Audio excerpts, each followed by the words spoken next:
think there's a misconception that leaders have to be loud or they have to, show up a certain way. And I think that throughout my career, I've struggled with what that looks like for me and if that kind of fit. And I think one of the main lessons that I've learned is to kind of step into your power, even if that doesn't look like the kind of cookie cutter example of what leadership looks like. Because I think a lot of times, especially for women of color, right, like the leadership model doesn't necessarily fit with like what is authentic to us. So I think figuring out, one, you don't have to be loud to be a leader.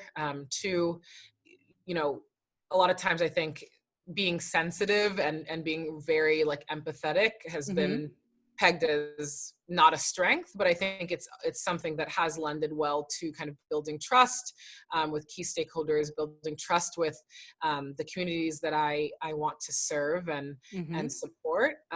Those have been really big learnings for me, is like things that maybe haven't shown up as like the blueprint for being a leader. That doesn't matter, right? It's all about being authentic. And when you're authentic, people are much more drawn to you and can associate with what you're talking about, right? Because there's that underlying trust because you're being authentic to yourself. And that you need multiple types of personalities to get things done, right? So not everyone has to be an extrovert. Not everyone has to like public speaking, right? It's all about figuring out how to get the message across in a way that will resonate with the people that you're trying to reach. Yeah, I think the first thing is like everyone has imposter syndrome. So no matter, how accomplished you are, no matter how senior you are, right? Like every leader, I think that helps to think like every leader at some point, right? Like not even just in their life, but even in the course of a month, a year, right, is going to have times where you're like, do I fit in, right? Like, am I doing the right thing? I think that's human nature. So just to realize that everyone has that. But I think the more that you try to fit into a mold that wasn't made for you or with you in mind, the harder it is and the more energy you have to expend, right? I think once you kind of live into your strengths and kind of step into your authentic light, you don't have to worry about that as much because that's you.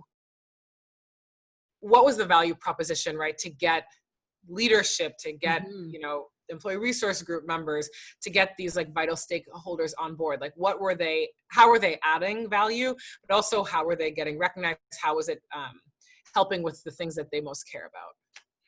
That's wonderful. Now, you mentioned something key in terms of getting that whole value proposition, in terms of getting the buy-in from senior leadership and others to really kind of turn this into a movement per se. What helped you gain access to those influential leaders, or what, maybe what strategies did you use to kind of get people to see the value proposition?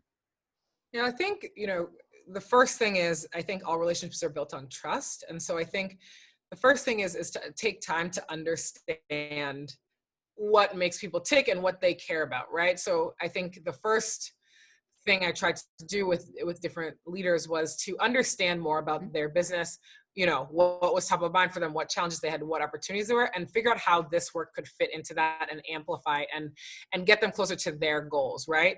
And I think that takes time, right? I think it doesn't work well when you kind of, find time with someone and you're like, I need you to do this, and like, this is why, right? Like there's no other, that's not a reciprocal relationship. And I think a lot of times you miss glimmers of how you can even improve kind of what you're pitching or improve how you can partner if you don't have the background. So I think the first thing is to take time to understand what their teams looked like, what were they focused on, what launches are coming out, right? And then figuring out how bringing underrepresented voices amplifies that. So, when you look at 1 billion people in the world with a permanent disability, right? You look at purchasing power of Black and Hispanic Latinx users in the trillions, right? These are, there's a misconception that underrepresented groups don't have power, and that's not true, right? So I think it was second is education. And the third is, we are organizing the world's information, making it universally accessible and useful. So like, let's parse out what universal means. It means no matter where you're from, what you look like, who you love, how much money you make, et cetera, any of the dimensions that make you who you are, we're building with you in mind. And so what is the protocol to do that? And like, how do we build that together? So you touched on a little bit on setting your goals, how you every year you create vision boards, et cetera.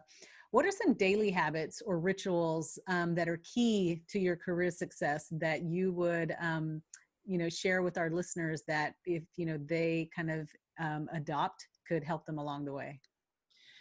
Yeah, so I think rituals are really important for me. I notice when I don't do my rituals, right? Like I definitely feel very different. So a few things in the morning that are really helpful for me to just kick off the day are to say at least 3 things I'm grateful for, and to just like really marinate on those.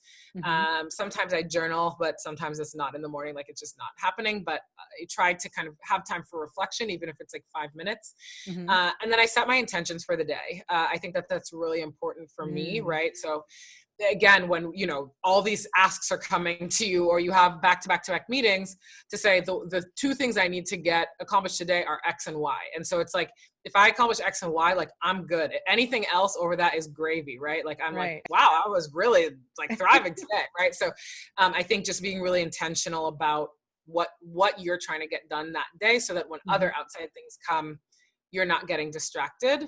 And then I think even 5 to 10 minutes of meditation Hmm. are really important for me. I think, yeah, I definitely notice when I haven't done it. And then the final thing in the morning, and you're probably like, this is like the longest morning ever, is to work out. Yeah. I need to work out, even if it's 30 minutes. I just feel a lot better, even if I don't want to do it when I'm getting out of bed.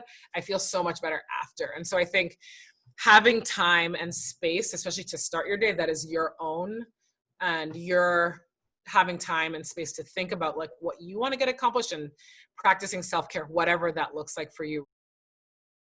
One question we love to ask all of our podcast guests before we wrap up is, how can women accelerate success in the digital age? Mm. Yeah. I mean, I think it's about kind of figuring out what your, I don't want to say competitive advantage, but what makes you different and unique, right? And leveraging that on a digital platform, right? I think Mhm. all of us, right, are using digital services a ton now. And Yes. so it's about figuring out like what your niche is, right? Like you don't have to be great at everything. You have to be good at one thing. So like, Hmm. like Monica, you're doing an amazing podcast, right? Like that is your digital niche, right? Right. So I think it's about, again, reflecting on what are your values, what do you want to be known for, and then how can you leverage digital technology to do that. And then I think the second thing is to find like-minded community, right? Mm. So Right. I think the community is beneficial because you get to bounce ideas off each other, you get to learn and grow, but then it's also, you can start to share, right, and get feedback and kind of build authentically, because I think there can sometimes be a challenge with like digital connection, right, where it might not Hmm. feel as authentic because you're not in person, right? But I think taking the best parts of what networking does or what Hmm. community building does, and just start small, and building that kind of like cohort mentality of Right. people you admire, people you think you can learn from, but people you can also give back to, I think is really important, especially on digital platforms.